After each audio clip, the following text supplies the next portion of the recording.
नमस्कार, आप देख रहे हैं स्टॉक्स ब्रेक कॉलर शो। मैं हूं पल्लवी। यूएस फेड के फैसले और जीएसटी काउंसिल की बैठक से पहले भारतीय बाजारों में सीमित दायरे में कारोबार देखने को मिला। दिग्गजों के मुकाबले मिड कैप और स्मॉल कैप शेयरों में शानदार तेजी देखने को मिली। हालांकि कल नया उच्चतम स्तर बनाने के बाद आज बाजार में सुस्त कारोबार रहा। कारोबार खत्म होने पर सेंसेक्स और निफ्टी हल्की गिरावट के साथ बंद हुए। वहीं टेलीकॉम, ऑटो, रियल्टी, एनबीएफसी शेयरों में और साथ ही टायर शेयरों में सबसे ज्यादा खरीदारी देखने को मिली। मर्जर की खबरों के बीच आइडिया का शेयर करीब 10% ऊपर क्लोज हुआ। आईटी इंडेक्स को छोड़ दिया जाए तो बीएसई के सभी सेक्टोरल इंडाइसेस हरे निशान में क्लोज हुए। मार्केट के एक्सपर्ट्स कहां पर निवेश करने की सलाह दे रहे हैं, आइए सुन लेते हैं। हमारा व्यू हमेशा पॉजिटिव रहा है टू व्हीलर स्टॉक्स के ऊपर। हाँ, अगर हम पैकिंग ऑर्डर देखें तो at this point of time हमारा preference Bajaj auto, Hero MotoCorp और टीवीएस मोटर इस तरह से रहेगा। बट डेफिनेटली कंसिडरिंग इंडिया की जो ग्रोथ स्टोरी है, जिस तरह से जीडीपी ग्रोथ है, जिस तरह से कंजम्पशन हम पैन आउट होते हुए देख रहे हैं, I think definitely two wheeler stocks और ऑल्सो फोर व्हीलर स्टॉक्स, जिसमें मारुति हमारा टॉपिक है, तो डेफिनेटली ये स्टॉक्स को कंसिडर करना चाहिए। तो मारुति एक पसंदीदा स्टॉक है हितेश का, जहां पर बेट किया जा सकता है। आज के एफआईज और डीआईज के आंकड़े देखें तो ऑलमोस्ट 1141 करोड़ की खरीदारी एफआईज की तरफ से रही। वहीं डीआईज की तरफ से भी आज पॉजिटिव रुख रहा। लगभग 126 करोड़ की कैश में खरीदारी डीआईज की तरफ से भी हुई है। बाजार के अगर बड़े गेनर्स की हम बात करें तो आज आइडिया मर्जर की खबरों के चलते यहां पर बढ़त देखने को मिली। साथ ही रेपको होम 9.5% के गेन्स के साथ क्लोज हुआ। वाटक वबाग, एमआरएफ जैसे स्टॉक से जहां पर 7 से 8% का गेन आया। साथ ही आरबी यहां पर भी 6% की एक बढ़त के साथ स्टॉक ने क्लोजिंग दी। मिड कैप शेयरों में एक शानदार बढ़त देखने को मिली और खासतौर पर मिड कैप इंडेक्स यहां पर एक रिकॉर्ड हाई टच होते हुए दिखा। लेकिन अब यूएस फेड की बैठक है और अमेरिकी सेंट्रल बैंक इस बैठक में ब्याज दरों को लेकर क्या फैसला करता है, इस पर बाजार की नजर बनी रहेगी। संभावना है कि ब्याज दरों में 0.25% तक की बढ़ोतरी हो सकती है। अमेरिका में ब्याज दरें बढ़ने की प्रबल संभावनाएं हैं और काफी हद तक बाजार ने इसको फैक्टर इन भी किया है। महंगाई बढ़ने, रोजगार में सुधार जैसे फैक्टर से दरें बढ़ने की संभावनाएं काफी बढ़ गई हैं। आज दरें बढ़ती हैं तो ये पिछले एक दशक में तीसरी बार होगा। इससे पहले दिसंबर 2016 में फेड ने 0.25% दरें बढ़ाई थी। दरों में 0.25% की बढ़ोतरी बाजार पहले ही डिस्काउंट कर चुका है। हालांकि आज की बैठक में दरें बढ़ने के मुकाबले फेड की कमेंट्री क्या रहती है, ये काफी अहम होगा, क्योंकि अब ये अंदेशा होगा, इससे ये पता चलेगा कि 2017 में कितनी बार दरें बढ़ाई जाएंगी। अगर हम देखें तो फेड ने 2017 में 3 बार दरें बढ़ाने की संभावना अब तक जताई है। आज के एक्सपर्ट आशीष केलकर भी हमारे साथ मौजूद हैं। आशीष, गुड इवनिंग। यूएस फेड की जो कमेंट्री होगी उस पर बाजार की खासतौर पर नजर है, क्योंकि रेट हाइक को लेकर मार्केट ने काफी हद तक फैक्टर इन कर लिया है। आपकी क्या एक्सपेक्टेशन है और मार्केट का रिएक्शन किस तरह का देख रहे हैं? अगर कोई भी फैसला आता है और कमेंट्री हॉकिश होती है या फिर किस तरह की सॉफ्ट कमेंट्री होती है, स्टैंड्स क्या होता है, ये देखना काफी अहम होगा। कल की ओपनिंग इस बैठक के बाद कैसी देखते हैं आप? Good evening. मैं ज़्यादातर टेक्निकल बात करना पसंद करूँगा। अगर टेक्निकली चार्ट अगर हम देखते हैं तो 9000 एक बहुत ही इंपॉर्टेंट लेवल मैं मानूंगा। कल की ओपनिंग हो सकता है कि एक थोड़ी नेगेटिविटी के साथ हो, लेकिन वो सारी चीज़ें डिपेंड करती है कि किस तरह का स्पीच बाहर आएगा उस हिसाब से। लेकिन मैं मानता हूँ कि चार्ट के हिसाब से 9000 का जो लेवल है वो टूटना नहीं चाहिए। तो 9000 के ऊपर जब तक हम निफ्टी को देखते हैं तब तक बुलिश मोमेंटम जारी रहेगा। मैं ये नहीं कहता हूँ कि बहुत एक बड़ी रैली अगले 2-3 ट्रेडिंग सेशन में दिखाई देगी, क्योंकि इतने अच्छे रैली के बाद एक टाइम करेक्शन और प्राइस करेक्शन दोनों चीज़ें होने की संभावना होती है। और मैं यहाँ पे मानता हूँ चार्ट के हिसाब से एक टाइम करेक्शन होने की संभावना सबसे ज़्यादा दिखाई दे रही है। तो मैं मानता हूँ कि एक नेगेटिव गैपनिंग के बाद वापस मार्केट अपने आप को संभालने की कोशिश करता हुआ नजर आएगा और खुद को 9000 के ऊपर रखने की कोशिश करता हुआ कल के ट्रेडिंग सेशन में आप देख पाएंगे। ऑलराइट, तो देखना होगा कि अब कमेंट्री क्या आती है। कुछ ही घंटों में ये फैसला आना है। लेकिन अब शुरुआत करते हैं सवाल जवाब के सिलसिले की और एक बार तरीका बताते हैं दर्शक किस तरह अपने सवाल पूछ सकते हैं। टोल फ्री लाइंस खुली हैं, आप अपने सवाल टोल फ्री नंबर पर कॉल करके पूछें या फिर फेसबुक के जरिए भी आप हमसे जुड़ सकते हैं। व्हाट्सएप पर सवाल पूछने के लिए आपको दिए हुए नंबर पर अपना स्टॉक का नाम मेंशन करना है, किस भाव पर आपने खरीदा है ये लिखना है और व्हाट्सएप कर देना है। शुरुआत करेंगे। सबसे पहला सवाल अशोक का है, हरिद्वार से भेजा है। बैंक ऑफ बड़ौदा को लेकर जानना चाह रहे हैं। ऑलमोस्ट 1500 है क्वांटिटी, जो कि 176 के लेवल्स पे लिया हुआ है। 166 का सर आज क्लोजिंग बेसिस पे देखने को मिला है। हालांकि आज सरकारी बैंकों में बढ़त थी और स्टॉक ऑलमोस्ट 3.5% के गेन्स के साथ बंद हुआ है। इन्हें 10 रुपए का नुकसान हो रहा है हर शेयर पे। क्या करना चाहिए अभी? बैंक ऑफ बड़ौदा का अगर हम चार्ट देखते हैं तो बहुत दिनों से कंसोलिडेशन जोन में ये बड़े पैमाने पर देखते हैं तो अगर रिसेंट चार्ट देखते हैं, अगर ये शॉर्ट टर्म ट्रेडर है तो मैं यहाँ पे देख रहा हूँ कि ये स्टॉक जो था करीबन 141 से उछलकर 195 तक गया था और उसके बाद एक डीप करेक्शन इस स्टॉक में देखा गया है और आज का जो ट्रेडिंग सेशन हुआ है उसमें वापस एक बुलिश मोमेंटम चालू होता हुआ नजर आ रहा है।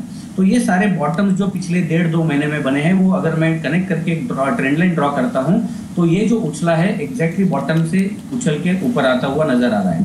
तो इस हिसाब से अगर मैं टारगेट कैलकुलेट करने की कोशिश करूंगा तो 181, 183 तक ये स्टॉक इस मोमेंटम में जाने की संभावना है। वहां पे प्रॉफिट बुक करने की सलाह होगी और इस स्टॉक में से निकल के कोई ऐसा स्टॉक जैसे कि सिटी बैंक है, सिटी यूनियन बैंक एक बहुत ही बढ़िया पैटर्न बनता हुआ नजर आ रहा है, वहां पे वो निवेश करें। फिलहाल होल्ड रखे, ये जो पोजीशन है लॉस में है तो इसके लिए मैं स्टॉप लॉस रेकमेंड करूंगा। 162 का क्लोजिंग बेसिस पर स्टॉप लॉस लगाना होगा। 181, 183 पे प्रॉफिट बुक करें और दूसरे अच्छे स्टॉक में निवेश करें। ऑलराइट, सिटी यूनियन बैंक एक बेहतर विकल्प हो सकता है। आज के सेशन में दिन के ऊपरी स्तर पर स्टॉक ने क्लोजिंग दी ऑलमोस्ट 6% के गेंस के साथ। फोन लाइन पर हमारे साथ दिग्विजय हैं कोल्हापुर से। नमस्कार दिग्विजय, पूछिए क्या सवाल है आपका। नमस्कार मैडम, मैं दिग्विजय कार्ड की बात कर रहा हूँ कोल्हापुर से। मेरा एक सवाल है कि मिर्जा इंटरनेशनल शेयर्स मैंने बाय किए थे और 92 लेवल्स के ऊपर, तो अभी वो उसको बेच देनी चाहिए, क्या करना चाहिए? 91 के आसपास आपने खरीदा है, अभी तो आपको नुकसान हो रहा है, थोड़ा रुकिए इसमें। आप कितना समय दे सकते हैं वैसे स्टॉक के अंदर? मीडियम टर्म का नजरिया है। ठीक है आशीष, टेक्निकली कैसा साउंड करता है मिर्जा इंटरनेशनल? 91 के आसपास की खरीद है, 2 रुपए नीचे है इनकी खरीद से, कितना समय और देना चाहिए? ये स्टॉक का अगर हम फॉर्मेशन देखते हैं तो एक असेंडिंग, टेक्निकल एनालिसिस की भाषा में असेंडिंग ट्रायंगल पैटर्न फॉर्मेशन बनता हुआ नजर आ रहा है, हालांकि ब्रेकआउट अभी मिला नहीं है। तो अगर हम इस चार्ट का फॉर्मेशन देखते हैं तो ऊपर के सारे मैं हाइज जो है वो कनेक्ट करता हूं और बॉटम्स कनेक्ट करता हूं, तो ब्रेकआउट ऊपर की तरफ जो दिखाई दे रहा है वो है करीबन 93 के ऑड लेवल पे। तो जब तक 93 के नीचे ये स्टॉक है तब तक कोई बड़ा उछाल इस स्टॉक में दिखाई नहीं देगा। जिस दिन ये स्टॉक 93 के ऊपर क्लोज देगा हमें, उस दिन ये स्टॉक ऊपर भागना चालू करेगा और उस केस में इसका जो लक्ष्य है वो होगा 99 और 101 का। इसके लिए स्टॉप लॉस डेफिनेटली अभी होल्ड करने की सलाह दूंगा। इसके लिए स्टॉप लॉस जो मैं रिकमेंड करूंगा अभी के लेवल से थोड़ा नजदीक का स्टॉप लॉस यहाँ पे चार्ट के ऊपर बनता हुआ नजर आ रहा है और वो है 87 का। तो 87 का क्लोजिंग बेसिस पर स्टॉप लॉस लगाए, 93 के ऊपर निकलता है तो 99 का लक्ष्य पकड़ के चले। तो 99 का लक्ष्य यहाँ पर दिख सकता है। फोन लाइन पर हमारे साथ है प्रणीत मुंबई से। प्रणीत नमस्कार, पूछिए क्या सवाल है आपका। मेरे पास 25 क्वांटिटीज है नील कमल का, bought at 1485 okay. Long term view है, अराउंड 2 to 3 years तक होल्ड रख सकता हूँ, तो इसमें स्ट्रेटेजी ठीक रहेगा या और एडिशन करना चाहिए? वैसे आपको ऑलरेडी मुनाफा हो रहा है, बट एक्सपर्ट से जान लेते हैं कि अभी कितने साउंड हैं इसके चार्ट्स। आशीष, ऑलरेडी इन्होंने 1400 के आसपास खरीदा और ऑलमोस्ट 1950 के आसपास से स्टॉक पहुंचा है, एक अच्छा खासा मुनाफा हो रहा है। क्या इन लेवल्स पे फर्दर एक्यूमुलेशन की सलाह रहेगी आपकी? डेफिनेटली बहुत ही अच्छा चार्ट है, हायर टॉप हायर बॉटम बनाते हुए ऊपर की तरफ चल रहा है, बेहतरीन चार्ट पैटर्न बन रहा है। तो मैं मानता हूं कि अभी भी इनको यहाँ इस स्टॉक में निवेशक बन के रहना चाहिए। फिलहाल प्रॉफिट बुक करने की कोई ज़रूरत नहीं है, ये और ऊपर के लेवल्स चार्ट के ऊपर दिखाई देंगे। एक्यूमुलेशन करने की अगर बात है तो मैं इनको थोड़ा रुकने के लिए कहूँगा। जब ये स्टॉक 2020 के ऊपर निकलेगा तो ये फ्रेश ब्रेकआउट होगा, वहां पे निवेश करना ज्यादा अच्छा रहेगा, क्योंकि टाइम फ्रेम जो है कम समय में ज्यादा मुनाफा तभी मिलेगा जब ये स्टॉक 2020 पे ऊपर निकलेगा। फिलहाल ये जो स्टॉक इन्होंने बाय किया है होल्ड करके रखना होगा। स्टॉप लॉस थोड़ा डीप डाउन रखना चाहिए, ऐसी सलाह होगी। इसके लिए मैं जो स्टॉप लॉस रेकमेंड करूंगा क्लोजिंग बेसिस पर होना चाहिए 1880 का, 1880 का क्लोजिंग बेसिस पर स्टॉप लॉस। 2020 के ऊपर खरीदारी और कर सकते हैं और उस वक्त लक्ष्य रहेगा 2190 का। 2190 यहाँ तक लेवल्स इसमें दिख सकते हैं। तो 2020 का स्तर है, उस वहां पर आप फर्दर एक्यूमुलेशन कर सकते हैं। लंबी अवधि के लिए नीलकमल एक बेहतर ऑप्शन रह सकता है, बने रहने की सलाह है। अगला सवाल शामिल करते हैं हीत का, जो कि अहमदाबाद से एक्सिस बैंक को लेकर इनका क्वेश्चन है। 100 शेयर्स हैं, 487 के लेवल्स पे लिए हुए हैं। 511 का स्तर इसमें आज देखने को मिला है। एक अच्छी तेजी आज बनी है। फोन लाइन पर हमारे साथ जुड़े भी हैं हीत। नमस्कार सर, आपने पूछा कि एक्सिस बैंक आपने खरीदा हुआ है, कितना समय दे पाएंगे और कितना समय ऑलरेडी दे चुके हैं स्टॉक को?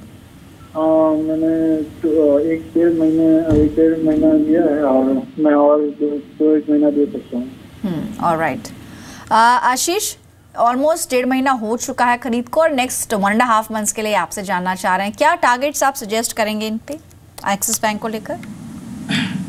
एक्सिस बैंक अगर हम चार्ट देखते हैं तो बहुत बड़े करेक्शन के बाद इस स्टॉक ने एक स्ट्रेंथ गैदर करना चालू किया है। इस तरह का इंडिकेशन दिखाई दे रहा है, तो मैं मानता हूं कि फिलहाल बने रहना चाहिए।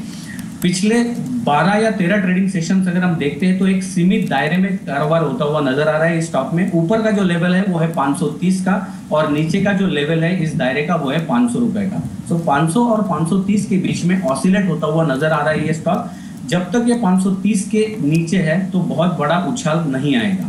जिस दिन ये स्टॉक 530 के ऊपर निकलेगा, मैं मानता हूं कि ये स्टॉक पहला लक्ष्य जो चार्ट के ऊपर होगा वो होगा 565 का। तो डेफिनेटली होल्ड करने की सलाह होगी। इन्होंने अच्छे प्राइस पे ये स्टॉक बाय किया है, इसलिए मैं स्टॉप लॉस देने में जो इस बैंड का लोअर लेवल है 500 रुपया, वहां पे मैं स्टॉप लॉस लगाने की इनको सजेशन दूंगा। 530 के ऊपर ऐड करना है तो कर सकते हैं फॉर द टारगेट ऑफ 565 के। तो 510 का स्टॉप लॉस आपको रखना है। 530 के ऊपर किस तरह यहाँ पर देख सकते हैं। बनी रहने की सलाह है एक्सिस बैंक के अंदर। फोन लाइन पर हमारे साथ विकास है गैंगटॉक से। गुड इवनिंग विकास, पूछिए क्या सवाल है आपका? गुड इवनिंग मैडम, मेरा लुपिन के लिए सवाल है। मैडम मैंने लुपिन लिया था 30 शेयर्स ऑलमोस्ट, ओके, 1473 पे। ठीक है, लॉन्ग टर्म के लिए है ये? मैं शायद शॉर्ट टर्म का ही था, लेकिन अभी क्या अच्छा खासा लॉस हो रहा है, इसलिए आपसे सजेस्ट है तो क्या करना है आगे। ठीक है, 1450 के आसपास क्लोजिंग रही आज इस स्टॉक के अंदर। हालांकि आज का मार्केट ऑलमोस्ट कंसोलिडेट कर रहा था तो एक्शन ज्यादा फार्मा स्टॉक्स में नहीं दिखा। ल्यूपिन में इन पर्टिकुलरली आशीष आपकी राय क्या है? 1875 तक के स्तर इसमें देखने को मिले हैं पिछले 1 साल में और लगातार उसके बाद से स्टॉक में करेक्शन देखा और फिर एक कंसोलिडेशन। अभी इन लेवल्स पर क्या करना चाहिए ल्यूपिन में? पल्लवी जी, अगर हम देखते हैं तो जिस तरह का कंसोलिडेशन इस स्टॉक में चार्ट में होता हुआ नजर आ रहा है तो कोई बड़े वॉल्यूम के साथ भी नहीं है।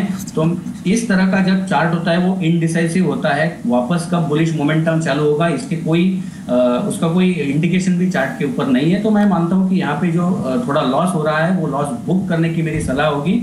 और फार्मा में ही अगर इनको निवेश करना है तो नाटको फार्मा एक बेहतरीन विकल्प इनके लिए साबित हो सकता है। जो कुछ भी लॉस अभी इनको लुपिन में हुआ है वो डेफिनेटली रिकवर करने की क्षमता नाटको फार्मा में उसके चार्ट पर दिखाई दे रही है। अभी ये स्टॉक फिलहाल 790 ऑड लेवल पे ट्रेड करता हुआ दिखाई दे रहा है, मतलब क्लोजिंग बेसिस पर 790 ऑड लेवल है। अभी खरीदारी करने की सलाह दूंगा। स्टॉप लॉस जो मैं रिकमेंड करूंगा 770 का लगाना होगा नाटको फार्मा में। और जो लक्ष्य चार्ट के ऊपर पहला दिखाई दे रहा है वो है 840 को जैसे ही पार करता है 925 के लक्ष्य चार्ट के ऊपर है। तो नाटको फार्मा एक बेहतर विकल्प हो सकता है। ल्यूपिन में काफी लंबे समय से कंसोलिडेशन है और आगे भी तेजी की उम्मीद कम लग रही है। एक बार आईटी स्टॉक्स पे एचसीएल टेक पे खासतौर पर नजर डाल लेते हैं। आज आईटी इंडेक्स में कमजोरी थी और एचसीएल टेक को लेकर खबर भी आई बाजार बंद होने के बाद कि टीसीएस के बाद एचसीएल टेक शेयर बायबैक कर सकते हैं। सूत्रों की अगर माने तो कंपनी 20 मार्च को जो बोर्ड बैठक है उसमें शेयर बायबैक को लेकर कोई फैसला ले सकती है। जी बिजनेस ने सबसे पहले आईटी कंपनियों के शेयर बायबैक की खबर बताई थी। कंपनी के पास फिलहाल देखा जाए तो 2214 करोड़ का कैश मौजूद है और H1B वीजा नियम कड़े होने के चलते आईटी कंपनियों के सामने एक बड़ा चैलेंज है। इसलिए ये बायबैक की खबरें खासतौर पर अब गर्म हो चुकी हैं। HCL टेक आज के सेशन में 842 की क्लोजिंग रही। आशीष, 1.25% की कमजोरी। अगर इस तरह की खबर क्योंकि अभी सूत्रों के हवाले से ऑफिशियली कोई स्टेटमेंट नहीं आया है, अभी HCL टेक में आपकी तरफ से क्या सलाह होगी? कल क्या इसमें कोई पोजीशंस बनाई जानी चाहिए अभी जो कमजोरी है उसके चलते? नहीं, चार्ट अगर हम देखते हैं तो चार्ट के ऊपर इनडिसाइसिव मोड है। जितने सारे शैडो इंडिकेटर्स मैं यूज करता हूं वो भी डाइवर्जेंस दिखा रहे हैं। मतलब कुछ इंडिकेटर्स ऐसे हैं जो बोल रहे हैं बाय करने चाहिए, कुछ इंडिकेटर्स है सेल करने चाहिए। तो टेक्निकल एनालिसिस में हमेशा इस तरह का सिचुएशन जब आता है तो उसे इंडिसाइसिव मोड कहते हैं। तो मैं ऐसा रिकमेंड करूंगा कि फिलहाल इसमें कल कोई पोजीशन बनानी नहीं चाहिए। तो फिलहाल इसे अवॉइड लिस्ट में रखें और नई पोजीशंस बनाने की सलाह आशीष नहीं दे रहे हैं। लेकिन अब जान लेते हैं उन 20 स्टॉक्स को जहां पर आपको नजर बनानी है इंट्राडे में। सबसे पहला स्टॉक है आज सीएट। इनफैक्ट आज टायर शेयरों में जबरदस्त रफ्तार देखने को मिली। फिलहाल भारत के एक्सपोर्ट में कमी आई है और इसके चलते ये एक बड़ा ट्रिगर हो सकता है। सीएट में 1290 तक के लेवल्स टेस्ट हो सकते हैं। 1240 का आपको स्टॉप लॉस रखना होगा। इसके अलावा आइडिया सेलुलर, आज खबर थी कि एटीसी टावर कारोबार खरीद सकती है। सूत्रों के हवाले से खबर आई और एटीसी को टेनेंसी जारी रहेगी। आइडिया और वोडाफोन का मर्जर जो है, इसको लेकर भी इसी हफ्ते कोई बड़ी अनाउंसमेंट हो सकती है। इस खबर के चलते हमने देखा कि 10% तक का उछाल आइडिया सेलुलर के शेयर में आया। कल यहाँ पर 116 के स्तर के लिए आप बाय कर सकते हैं। 110 का स्टॉप लॉस इंट्राडे में आपको रखना होगा। तीसरा स्टॉक जो आपकी रडार पर होना चाहिए वो है BHEL. Super critical thermal power plant शुरू कर दिया है कंपनी ने। कर्नाटक के रायचूर में ये प्लांट शुरू हुआ है। यहाँ पर आप नजर बना के चले 171 यानी 171 तक के लेवल्स टेस्ट हो सकते हैं। 164 रुपए का स्टॉप लॉस आपको बीएचईएल में रखना होगा। स्टेलाइट टेक एक और स्टॉक जहां नजर रखें। सरकार फ्री वाईफाई पर कदम उठा सकती है और ऑप्टिकल फाइबर कारोबार में कंपनी है। इस तरह की कोई भी खबर आती है तो इसके लिए एक अहम ट्रिगर साबित हो सकता है। 127 रुपए के लक्ष्य के लिए बाय करें। स्टेलाइट टेक में आपको स्टॉप लॉस रखना है 121 रुपए का। आईटीडी सीमेंटेशन एक और स्टॉक जहां पर आज फोकस बना खबर के चलते। क्लीन गंगा के तहत प्रोजेक्ट मंजूर हुआ है और लगभग 1900 करोड़ के प्रोजेक्ट्स कंपनी के मंजूर हुए हैं। कुल 20 प्रोजेक्ट्स के लिए मंजूरी मिली है। 4% की बढ़त के साथ यहाँ पर देखने को मिली है।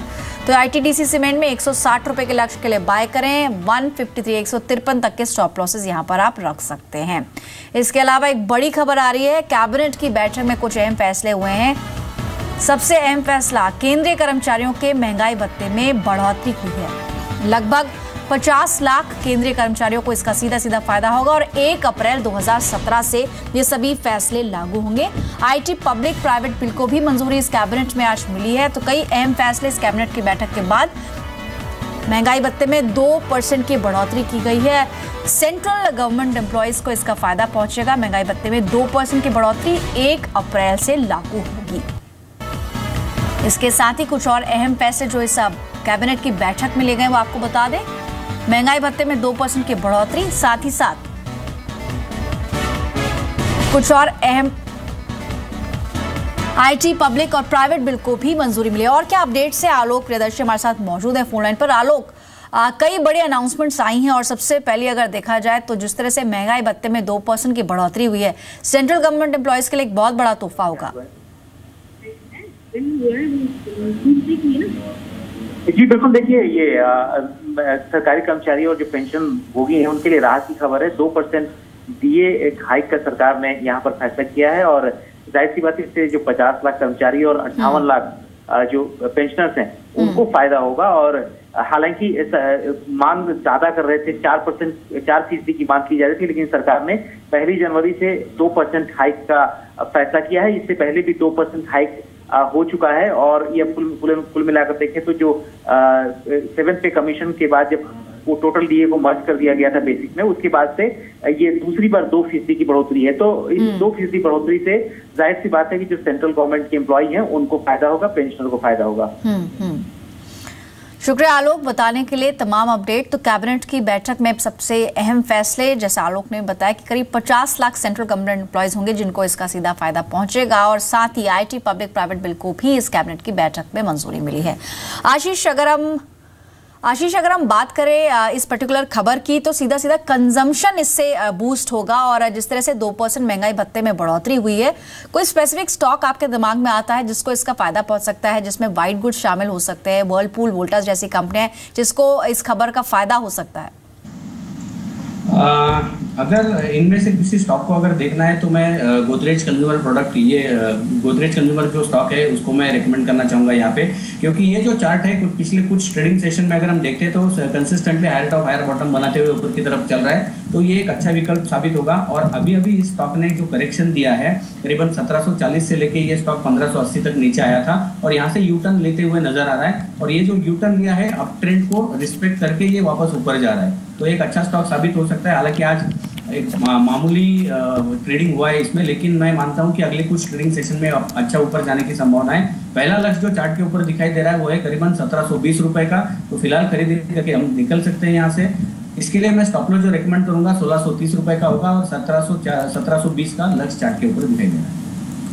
चलिए अब जान लेते हैं कि छठा स्टॉक कौन सा है जो आपकी लिस्ट में होना चाहिए इंट्राडे के लिहाज से। Pioneer distilleries. कर्नाटक सरकार ने शराब पर अतिरिक्त एक्साइज ड्यूटी हटाई है और बियर वाइन पर वैट हटाई। ये बजट में कुछ अनाउंसमेंट्स हुए। पायनियर डिस्टिलरीज में लक्ष्य होगा 184 का, 176 के स्टॉप लॉस के लिए आप इसमें खरीदारी कर सकते हैं। सिंप्लेक्स इंफ्रा एक और स्टॉक है जहां पर नजर बना के चले। चेन्नई बेंगलुरु कॉरिडोर के लिए 400 करोड़ का आवंटन हुआ है। ये कर्नाटक के बजट में आज अनाउंसमेंट्स हुई हैं। 300 रुपए के लक्ष्य के लिए यहाँ पर बाय किया जा सकता है। 289 का स्टॉप लॉस आपको सिंप्लेक्स इंफ्रा में रखना है। वाटेक विभाग आज के चलने वाले शेयर्स में से एक था। यहाँ पर क्लीन गंगा के तहत प्रोजेक्ट मंजूर हुआ है। लगभग 1900 करोड़ के प्रोजेक्ट्स मंजूर हुए हैं जिसके चलते इसमें एक बढ़त बनी है। वाटेक विभाग में 638 के लक्ष्य के लिए बाय करें, 614 का स्टॉप लॉस लगाएं। एनबीसीसी एक और स्टॉक है जहां नजर रखें। वीआईडीसी के साथ कंपनी ने करार किया है। 600 करोड़ के इरिगेशन प्रोजेक्ट्स के लिए करार हुआ है। 185 के लक्ष्य के लिए बाय किया जा सकता है। 178 का स्टॉप लॉस रखें। साथ ही अगला स्टॉक है अदानी एंटरप्राइजेज। अदानी ग्रुप के शेयरों में आज अच्छी तेजी देखने को मिली। शेयर ने अपना 52 वीक हाई टच किया। 104 तक के लक्ष्य कल अचीव हो सकते हैं। 99.5 का स्टॉप लॉस आपको इसमें रखना होगा। साथ ही इंट्राडे के लिहाज से टेक्सटाइल स्पेस में से मंदाना रिटेल एक स्टॉक है जहां पर नजर बना के चले। 234 के लक्ष्य यहाँ पर अचीव हो सकते हैं। 217 का स्टॉप लॉस आपको इसमें रखना है। ऑयल कंट्री ट्यूबुलर यानी कि एक और स्टॉक बाय के लिए जहां पर आप नजर रख सकते हैं। आज आखिरी घंटे में जोरदार खरीदारी देखने को मिली है। 48 तक के लक्ष्य यहाँ पर अचीव हो सकते हैं। 46 का स्टॉप लॉस लगाएं। अदानी ग्रुप की एक और कंपनी अदानी ट्रांसमिशन जहां पर बाय किया जा सकता है। 70 रुपीज के लक्ष्य के लिए 64.50 का स्टॉप लॉस रखें। एम्फेसिस शेयर बायबैक की खबरें आई और बायबैक को मंजूरी मिली है। 635 रुपए प्रति शेयर पर बायबैक होगा। यहाँ पर 620 के लक्ष्य के लिए बाय किया जा सकता है। 580 का स्टॉप लॉस लगाएं। टीसीआई फाइनेंस अगला स्टॉक जहां नजर रखे। 2 हफ्ते की औसत से ज्यादा ट्रेडिंग वॉल्यूम्स आज देखने को मिले। 29 रुपीज के लिए इंट्राडे बेट हो सकती है। 26 रुपीज का आप स्टॉप लॉस यहाँ पर रखें। टैक्स मैको रेल एक और स्टॉक जहां पर 99 रुपए तक के लक्ष्य कल अचीव हो सकते हैं। 93 रुपए का स्टॉप लॉस आपको इसमें इंट्राडे के लिए रखना होगा। ग्रीव्स कॉटन एक और स्टॉक जहां पर बाय करें। अब तक के सबसे ऊपरी स्तरों पर शेयर ने क्लोजिंग दी है। 172 तक के लक्ष्य अचीव हो सकते हैं। 162 का स्टॉप लॉस लगाएं। मैक्स इंडिया लंबे कंसोलिडेशन के बाद शेयर में आज बढ़त देखने को मिली और डेली चार्ट्स पर सभी एवरेजेस के ऊपर स्टॉक में क्लोजिंग दी है। 159 तक के लक्ष्य अचीव हो सकते हैं। 152 का स्टॉप लॉस लगाएं। सांगी इंडस्ट्रीज अगला शेयर है जहां नजर रखें। पिछले 4 सेशन से अच्छी ट्रेडिंग वॉल्यूम्स देखने को मिले। करीब 8 महीने के सबसे ऊपरी स्तरों पर स्टॉक में क्लोजिंग दी है। 77 रुपीज का आप पर बाय करने के लिए टारगेट होगा। 72 का स्टॉप लॉस। आखिरी शेयर होगा स्नाइडर इलेक्ट्रिक का। पिछले 12 सेशंस के दबाव के बाद आज पुल बैक देखने को मिला है। 2 हफ्ते की एवरेज से ज्यादा वॉल्यूम्स के साथ इसमें बाइंग देखने को मिली है। स्नाइडर इलेक्ट्रिक में 140 तक के लेवल्स के लिए आप यहाँ पर बाय करें। 130 का स्टॉप लॉस लगाएं। आशीष, कुल हमने 20 स्टॉक्स बताए इंट्राडे के लिहाज से। इनमें से कोई स्टॉक जो आपको अच्छा लगा? डेफिनेटली अभी आपने जो सारे स्टॉक्स के 20 स्टॉक्स बताए उसमें से 2 स्टॉक्स पर मैं कमेंट करना चाहूँगा। उसमें से पहला है बेल BHEL और दूसरा है वाटेक वाबा। पहला अगर हम बेल के बारे में बात करना चाहेंगे तो बेल का जो चार्ट है बेहतरीन चार्ट है। पिछले कुछ ट्रेडिंग सेशन के कंसोलिडेशन को ब्रेकआउट मिलता हुआ नजर आ रहा है और अच्छे खासे वॉल्यूम के साथ यहाँ पे ब्रेकआउट मिला है। तो मैं मानता हूँ कि ये एक अच्छा विकल्प है, खरीदारी कर सकते हैं। जो टारगेट और स्टॉप लॉस आपने बताया सही बताया इंट्राडे के लिए। और दूसरा जो स्टॉक आपने बताया था वाटेक, वो भी एक बहुत ही बेहतरीन चार्ट पैटर्न यहाँ पे बनता हुआ नजर आ रहा है। इसका अगर हम फॉर्मेशन देखते हैं तो आज हालांकि ये 7.6% ऊपर गया है, लेकिन फिर भी इस स्टॉक में अच्छा स्ट्रेंथ है। कल भी ऊपर जाने की संभावना चार्ट के ऊपर दिखाई दे रही है। तो ये 2 स्टॉक में सहमत हूँ आपसे। शुक्रिया आशीष। फिलहाल इतने स्टॉक्स पर बातचीत कर पाएंगे, समय दिया आपने। कोई डिस्क्लोजर देना चाहेंगे? हाँ, जितने सारे स्टॉक्स हमने अभी डिस्कस किए इस शो में, उसमें से कोई भी स्टॉक में मेरी खुद की पर्सनल पोजीशन नहीं है, लेकिन उसमें से कुछ स्टॉक्स ऐसे हैं कि जो हमने हमारे क्लाइंट को पहले ही रेकमेंड किए हैं। थैंक्स अ लॉट आशीष। तो फिलहाल हॉट स्टॉक्स पे इतना ही, दीजिए इजाजत। नमस्कार।